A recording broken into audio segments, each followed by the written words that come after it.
안녕하세요 여러분, 반갑습니다. 한 주간 잘 지내셨습니까? 2월 마지막 주일을 맞이했습니다. 여러분, 봄이 오고 있습니다.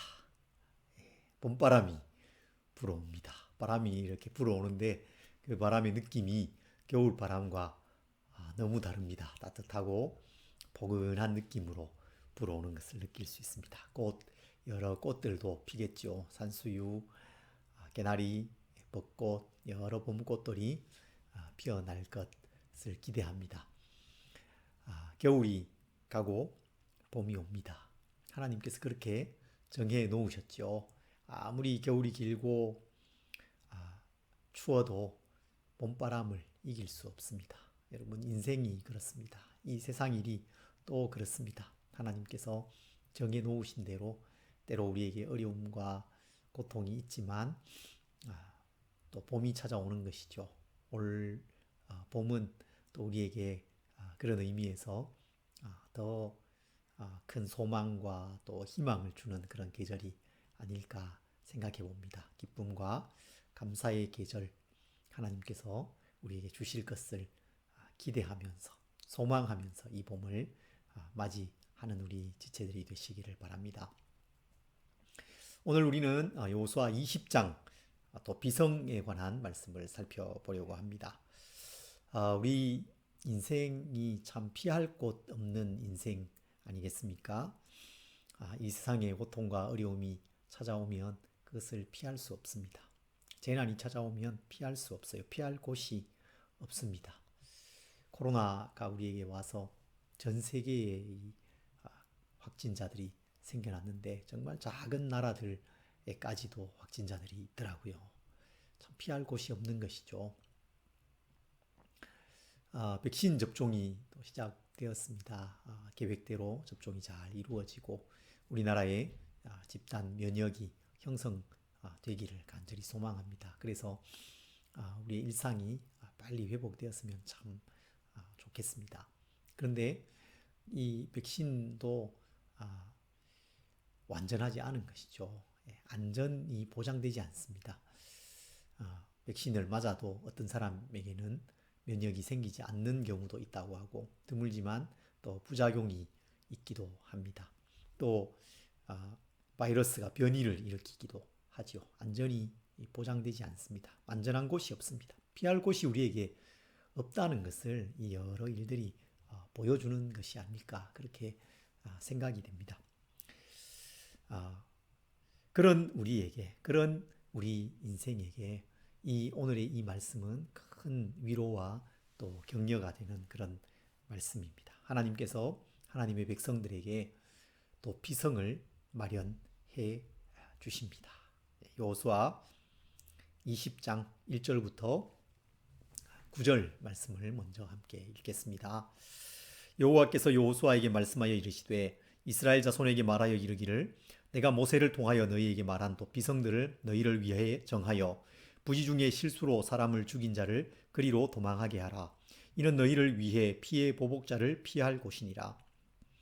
이 성읍들 중의 하나에 도피하는 자는 그 성읍에 들어가는 문 어귀에 서서 그 성읍의 장로들의 귀에 자기의 사건을 말할 것이요 그들은 그를 성읍에 받아들여 한 곳을 주어 자기들 중에 거주하게 하고 피의 보복자가 그의 뒤를 따라온다 할지라도 그들은 그 살인자를 그의 손에 내주지 말지니 이는 본래 미워함이 없이 부지 중에 그의 이웃을 죽였습니다. 그 살인자는 회중 앞에 서서 재판을 받기까지 또는 그 당시 대제사장이 죽기까지 그 성읍에 거주하다가 그 후에 그 살인자는 그 성읍 곧 자기가 도망하여 나온 자기 성읍 자기 집으로 돌아갈지니라 하라 하시니라. 이에 그들이 납달리의 산지 갈릴리 게데스와 에브라임 산지의 세겜과 유다 산지의 기럇 아르바 곧 헤브론과 여리고 동쪽 요단 저쪽 르우벤 지파 중에서 평지 광야의 베셀과 갓 지파 중에서 길르앗 라못과 므낫세 지파 중에서 바산 골란을 구별하였으니 이는 곧 이스라엘 모든 자손과 그들 중에 거류하는 거류민을 위하여 선정된 성읍들로서 누구든지 부지 중에 살인한 자가 그리로 도망하여 그가 회중 앞에 설 때까지 피의 보복자의 손에 죽지 아니하게 하기 위함이라. 아멘. 오늘 말씀은 도피성에 관한 말씀입니다. 도피성은 고의 없이 실수로 사람을 죽인 사람이 피해 보복자를 피해서 도망해서 자신의 생명을 보존할 수 있는 성읍을 말하는 것이죠.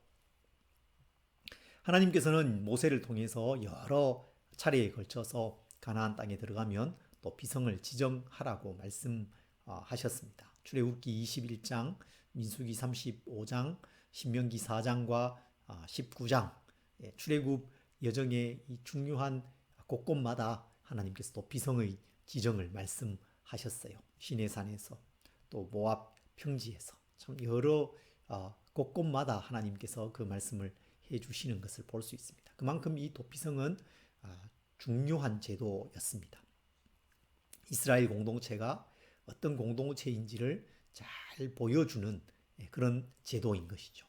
하나님의 성품을 잘 반영해 보여주는 제도라고 할 수 있습니다.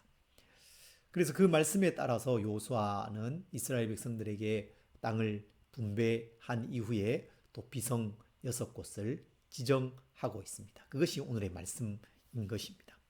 그 6성읍의 이름이 7절과 8절에 기록되어 있습니다. 먼저 요단 서쪽의 도피성은 납달리 게데스, 에브라임 산지의 세겜, 그리고 유다 산지의 헤브론이었습니다.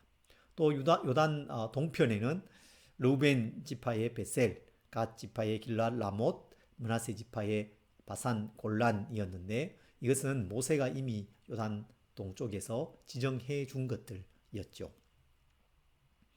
이 6성읍은 요단강 동쪽과 서쪽으로 3개씩 나뉘어져 있었습니다. 북쪽에 있고 또 중앙에 있고 남쪽에 있고 이렇게 골고루 가나안 땅 전체에 골고루 이렇게 배치가 되어 있었습니다. 누군가 도피성으로 피해야 할 그런 사정이 생겼을 때에 그곳이 너무 멀어서 피하지 못하고 죽임을 당하는 그런 일이 생기지 않도록 배치해 놓은 것이죠. 또 이 도피성을 향해 가는 길은 길을 잘 닦아 두어야 했습니다. 빨리 그곳으로 피할 수 있도록 해 둔 것입니다. 도피성으로 피할 수 있는 사람은 고의 없이 실수로 사람을 죽인 사람입니다. 민수기와 신명기에 보면 이런 것을 예를 들어서 잘 설명해 주고 있습니다. 두 사람이 도끼로 나무를 하러 갔습니다. 그런데 한 사람이 도끼로 나무를 하고 있는데 도끼 자루에서 도끼가 빠져서 그 옆 사람에게 맞는 것입니다. 이런 사실 잘 벌어지지 않죠. 그러나 그런 일이 생겼을 때에 이것은 죽일 의도가 전혀 없이 사람이 죽게 되는 그런 경우가 아니겠습니까? 또 돌을 무심코 던졌습니다. 사람이 오는지 전혀 인지하지 못하고 던졌습니다. 그런데 그곳에 마침 사람이 지나가다가 맞아서 죽게 되는 그런 경우입니다. 사람이 죽는 큰 사건이 벌어졌습니다. 이렇게 사람이 죽게 되면 그 죽은 사람의 가장 가까운 친족, 아마도 아들이 되겠죠. 그 친족은 피해 보복자가 됩니다. 율법이 정한 의무가 그에게 생깁니다. 그 피해 값을 치르도록 하는 것입니다. 그래서 이 사람은 죽인 사람을 따라가게 됩니다. 그리고 그 죽인 사람을 죽이거나 그 피의 죄의 그 죄를 묻게 되는 것이죠. 그러면 또 다른 무죄한 피를 흘리게 되는 일이 생기지 않겠습니까? 피가 피를 부르고 복수가 복수를 뒤따르는 그런 무법한 공동체가 되고 말 것입니다. 피로 물들여진 공동체가 되고 말 것입니다. 그래서 도피성이 있습니다. 도피성이 필요합니다. 실수로 죽인 이 사람은 빨리 도피성으로 피해야 했습니다. 달려가야 합니다. 지체하지 말아야 됩니다. 도피성은 멀리 있지 않아요. 빨리 가면 됩니다. 길이 잘 닦여 있었습니다. 그 길을 향해서 지체 없이 달려가서 그 도피성에 가야 했습니다. 그렇게 도피성에 도착한 이 사람은 문 어귀에 서서 장로들에게 자신에게 일어난 일을 자세히 설명해 줍니다. 그러면 그것을 다 들은 도피성 장로들은 이 사람을 도피성으로 맞아들이는 것입니다. 그리고 피해 보복자가 찾아와도 이 사람을 내어주지 않습니다. 이 사람을 보호해 줍니다. 그리고 그 도피성 안에서 이 사람이 거할 수 있도록 거처를 주고 잘 살아갈 수 있도록 보살펴 주었다는 것입니다. 또 이 사람은 그 도피성에 거하면서 정당한 절차에 따라서 재판을 받을 수도 있었습니다. 여러분, 이 도피성은 오늘 우리에게는 어떤 의미가 있을까요? 우리는 사람을 죽이지 않았고 또 사람을 죽이는 일이 없을 것입니다. 현대를 살아가는 우리는 또 그런 크고 작은 사건이나 사고가 생긴다 하더라도 법이 정한 그 절차에 따라서 재판을 받을 수가 있습니다. 도피성 같은 그런 제도가 지금 존재하지 않고 또 필요하지도 않은 것입니다. 그러나 영적으로 볼 때에 우리 모두는 죄로부터 자유로울 수 없습니다. 우리는 다 실수로 범죄한 사람들이죠. 죄를 피할 곳이 없습니다. 이 세상의 악을 피할 곳이 없습니다. 이 세상의 고통과 고난을 피할 수 없습니다. 무엇보다도 우리 모두는 죽음을 피할 수 없는 사람들입니다. 그래서 오늘 우리에게도 도피성이 필요한 것입니다. 피할 곳이 필요합니다. 빨리 도피해야 합니다. 지체하지 말고 도망가야 하는 것입니다. 도피해야 하는 것입니다. 어디로 피해야 할까요? 우리의 참된 피난처 되신 하나님께로, 우리의 도피성이 되시는 예수 그리스도께로 피해야 하는 것이죠. 도피성에 도착한 사람은 안전합니다. 안전합니다. 그 사람은 그곳에서 자신의 안전과 생명을 보장받을 수 있습니다. 그뿐만이 아닙니다. 도피성은 약속의 땅에 살아가는 이스라엘이 어떤 공동체인지를 잘 보여주는 그런 제도라고 말씀드렸죠. 어떤 공동체입니까? 이스라엘이 어떤 공동체입니까? 정의와 사랑의 공동체였습니다. 정의와 사랑의 공동체입니다. 이것은 하나님의 성품을 또 잘 반영한 것이기도 합니다. 하나님은 가장 의로우신 분이시고 또 사랑이 넘치는 분, 은혜로우신 분이시기도 하시죠. 모세오경 곳곳에 이 제도에 대해서, 이 의미에 대해서 말씀하는 것은 그것이 얼마나 중요한지를 보여주는 것입니다. 도피성에 살아가는 이 사람은 하나님의 성품을 깊이 경험할 수 있습니다. 하나님께서 주시는 풍성한 삶을 맛볼 수 있는 것입니다. 하나님을 만나는 장소가 바로 도피성이었다는 것입니다. 그가 어떤 하나님을 만났을까요? 그는 먼저 정의로우신 하나님을 만납니다. 하나님은 의로우십니다. 의로움에 완전하신 분이십니다. 아주 거룩하신 분이시죠. 죄를 용납하실 수 없습니다. 죄를 반드시 처리하시는 분이십니다. 출애굽기 21장 12절과 13절은 도피성의 지정에 관해서 언급하는 첫 구절이라고 할 수 있습니다. 그곳에서 이렇게 말씀합니다. 사람을 쳐 죽인 자는 반드시 죽일 것이나 만일 사람이 고의적으로 한 것이 아니라 나 하나님이 사람을 그의 손에 넘긴 것이면 내가 그를 위하여 한 곳을 정하리니 그 사람이 그리로 도망할 것이며. 이 말씀에는 도피성이라는 단어는 나오지 않지만 도피성의 의미는 그대로 담고 있습니다. 한 곳을 지정해서 그곳으로 피할 수 있도록, 그곳으로 도망할 수 있도록 정하겠다라고 말씀하고 있습니다. 이 도피성의 지정에 대해서 말씀하시기 전에 하나님께서 먼저 하신 말씀이 있죠. 그것은 사람을 쳐 죽인 자는 반드시 죽일 것이다 라는 말씀입니다. 이것이 죄에 대한 대원칙입니다. 정의에 관한 대원칙이에요. 죄를 반드시 다루고 죄를 처리해야 한다는 말씀입니다. 특히 사람을 죽인 죄는 재물이나 다른 것으로 배상할 수 없었습니다. 생명에 대해서는 반드시 생명으로 대신해야 했습니다. 그런데 고의 없이 사람을 죽인 사람까지 생명으로 생명을 대신한다면 그것은 정의로운 것이 아니죠. 그것은 정당한 것이 아닙니다. 또 다른 무죄한 피를 흘리게 되는 것입니다. 그래서 하나님께서 그가 피할 곳을 마련해 주시고 그리로 도망하게 해 주신 것입니다. 도피성에 피해서 안전을 보장받으면서 살아가는 그 사람은 그가 살아가는 그 하루하루의 삶이 하나님의 그 보호하심 아래에 살아가는 것입니다. 하나님의 정의로운 그 통치 아래에서 그 정의의 통치를 맛보면서 살아가는 것입니다. 여러분, 하나님의 그 의의 통치 아래에 살아간다는 것이 얼마나 복되고 아름다운 것입니까? 얼마나 그것이 안전한 것입니까? 하나님의 그 정의로운 제도, 그 통치가 없었다면 그 사람은 이미 누군가에게 잡혀서 죽임을 당했을지 모르는 상황이 아닙니까? 아마 그랬을 것입니다. 그런데 하나님의 그 정의로운 통치, 의의 그 통치 아래에서 그는 안전합니다.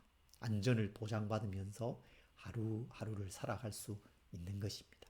그의 하루하루의 삶은 정의로운 하나님을 경험하고 맛보며 살아가는 삶이었다는 것입니다. 또한 도피성은 은혜의 장소이기도 했습니다. 하나님은 정의로우실 뿐만 아니라 은혜로우시고 사랑이 넘치는 분이시죠. 하나님의 사랑이 도피성에서 경험됩니다. 오늘 말씀 6절에 이렇게 말씀합니다. 그 살인자는 회중 앞에 서서 재판을 받기까지 또는 그 당시 대제사장이 죽기까지 그 성읍에 거주하다가 그 후에 그 살인자는 그 성읍 곧 자기가 도망하여 나온 자기 성읍 자기 집으로 돌아갈지니라. 이 말씀 앞부분은 우리가 잘 이해할 수 있습니다. 재판을 받을 권리를 말하는 것이죠. 또 비성에 피한 사람은 그곳에서 재판을 받을 수 있습니다. 재판을 받을 권리가 보장됩니다. 고대에 이런 재판을 받을 권리가 보장되는 이런 제도가 있었다는 것이 참 놀랍지 않습니까? 그 재판의 결과 그가 고의가 없었고 죄가 없었다는 것이 밝혀지고 무죄의 판결을 받게 되면 이 사람은 자기 성읍으로 돌아갈 수 있습니다. 자기 성읍에 가서 자유롭게 살아갈 수 있습니다. 자유를 얻게 되는 것입니다. 그런데 그 다음에 기록된 말씀이 아주 독특한 말씀이죠. 아주 놀라운 말씀입니다.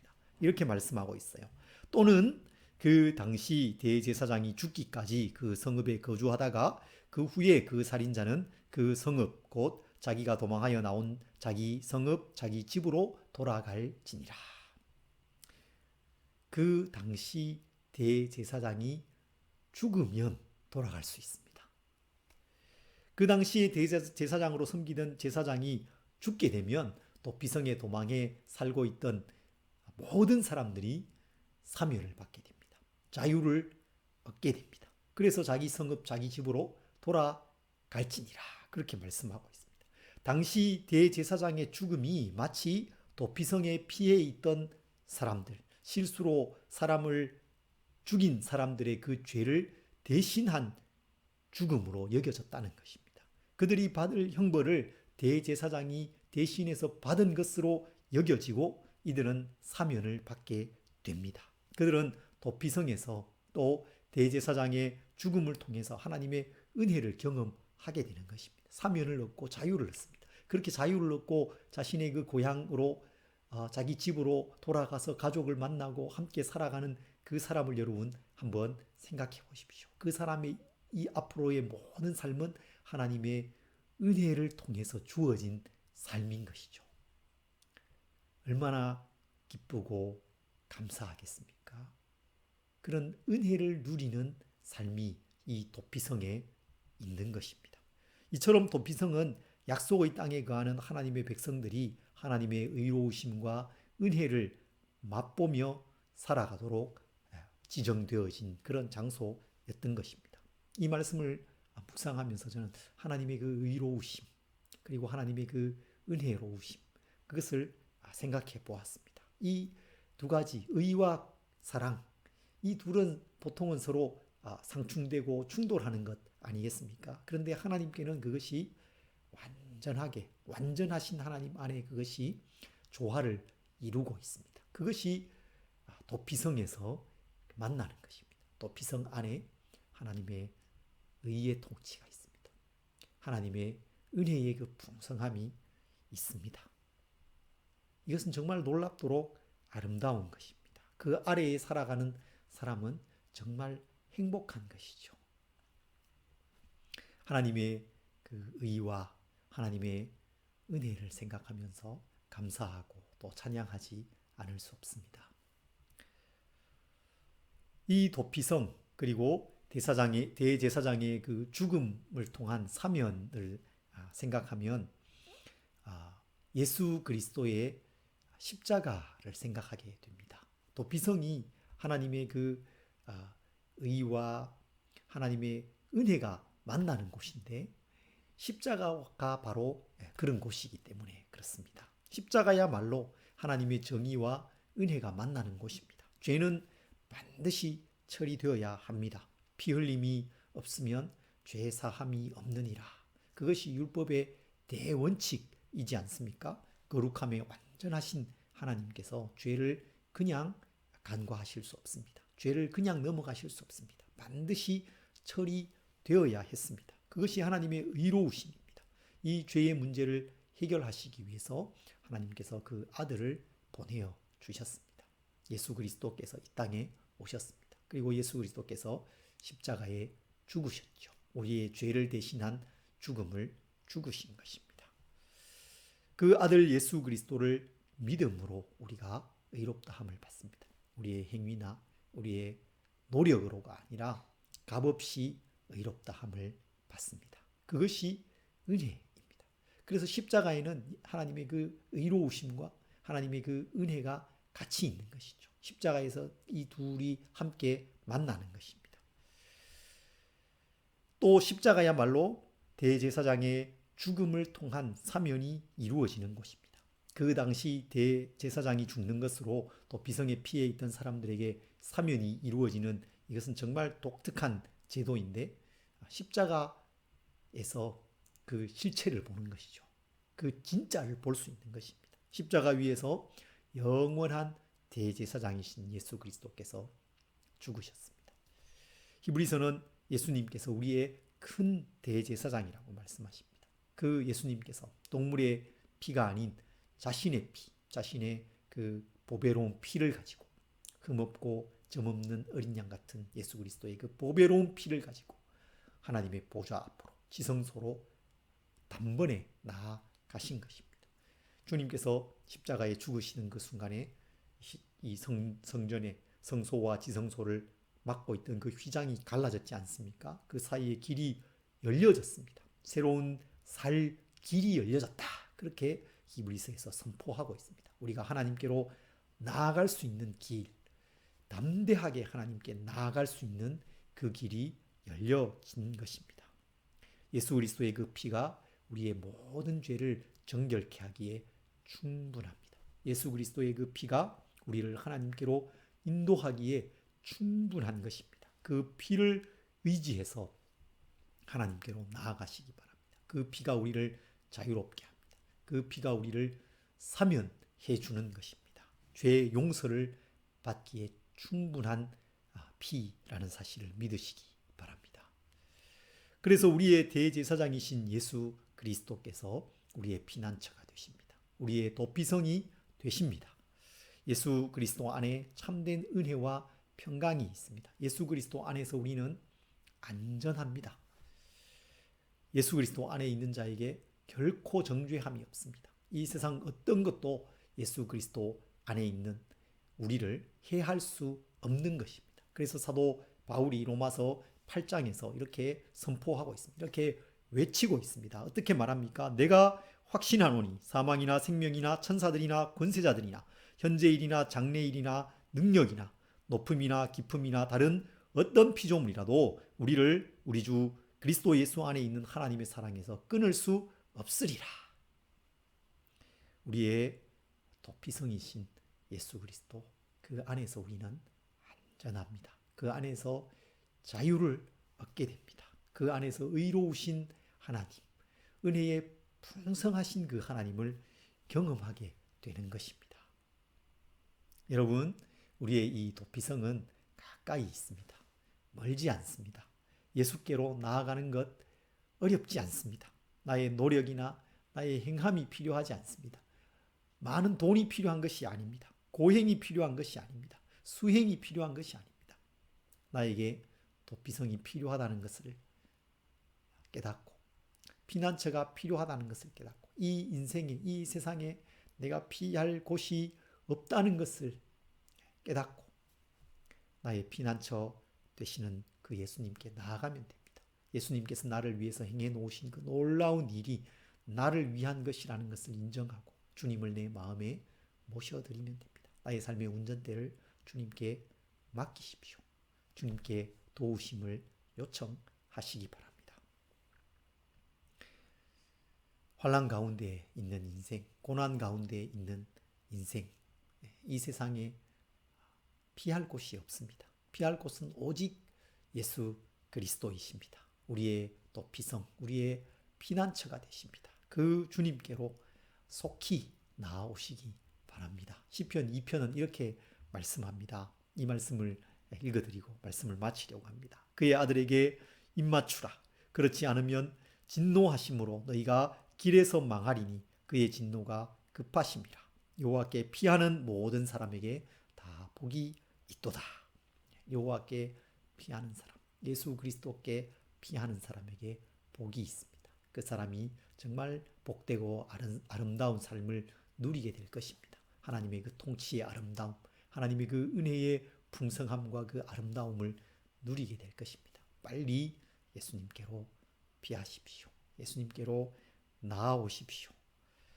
주님 안에서 그 풍성한 의와 사랑의 통치를 맛보고 경험하는 우리 모든 지체들이 되시기를 간절히 소망합니다.